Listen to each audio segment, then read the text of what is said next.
Sitting here with Matt Paz, one of my best friends. Played catcher for us in college.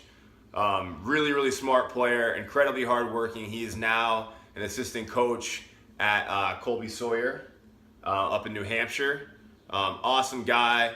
Definitely going to have a lot of really good thoughts with regard to the recruiting process and how to approach that as a player and as a parent. So, kind of on the recruiting trail lately.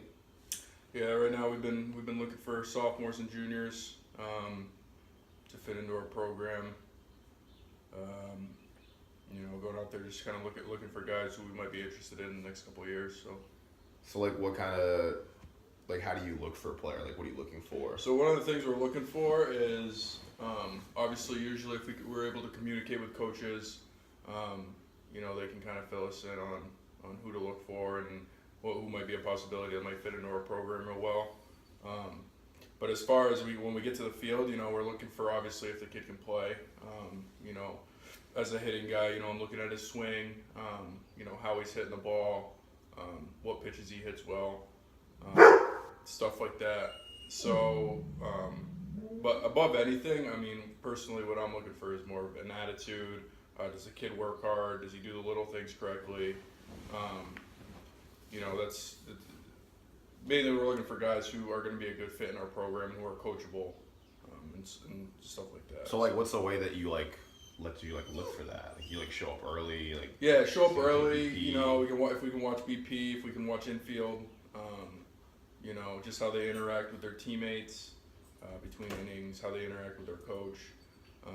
But I think that's where the coach communication piece comes in with us as well. For we can get a good idea of who the kid is as a person.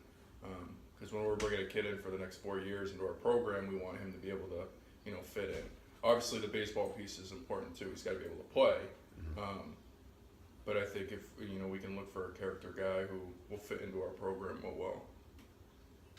Gotcha. So as far as hitters are concerned, are there some specific things that you're looking for in their swing that you think they need, or? I think for me, the main thing is just kind of I'm looking for if they can hit the ball hard.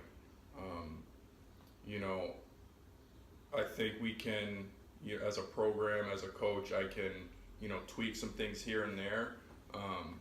But for the most part, if they can hit the ball hard at the high school level, then they're more apt to hit the ball hard at the college level as well. So that's the main thing I look for. To be honest, I don't go too in depth when I'm at the field, he does this well, he does that well, or he's not doing this, or he's not doing that. I'm just kind of getting a broad view of, can the kid play? And I think we're able to, once they get to us, then we're able to kind of make those changes. But obviously, we're looking for someone who hits the ball hard and has a nice base for a swing. Gotcha. So for parents or kids listening, what's the thing that a parent or kid could legitimately do, or start working on tomorrow that could put them in a better place? Whether that be just starting preparing for years down the road, or just hey, I'm a senior and I want to get seen next month. What is something that they can start working on right now in order to make themselves look better to a college coach? I think for the hitters, I think definitely working on concentrating on hitting the ball hard, having a good approach at the plate, knowing the situation, what they're trying to do. So as far as a kid that wants to be seen, I think just get in contact with coaches. Even if you're a junior, NCAA says we're not allowed to talk to you, but I would bug coaches. Send them your schedule. They can come watch you play. Eventually, if you bug a coach enough, he'll come watch you. So I think from that perspective, if you're trying to get yourself seen, definitely, contact the coaches you're interested in. If there are showcases that you need to go to showcases. My whole thing on showcases is make sure that there's going to be coaches there. Because a lot of the showcases are money makers, but my suggestion is if there's 10 to 20 coaches there that are going to be there, It's probably not a bad idea. That definitely wouldn't hurt, just to get yourself out there, get yourself seen a little bit. Guys, especially as a sophomore or junior. Yeah. Guys, two things to note with regard to like showcases.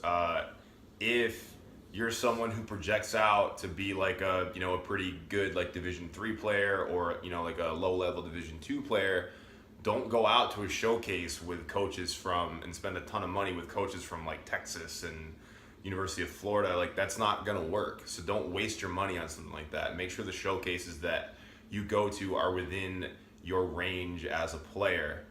Secondly, if you get seen before you're ready to get seen, then it's just gonna look bad. If you contact someone like Coach Paz and you say, come to my game, and you can't feel the ground ball at third base and you strike out 3 times, then he's probably not gonna come to see your game again. So make sure that when you're reaching out to a coach, you're ready and you put the work in and you are good enough to play at that level when you reach out. Guys, really appreciate you watching my interview with a college coach. If you think that we brought you some value and helped you out at all, then please subscribe. It really does help us a lot.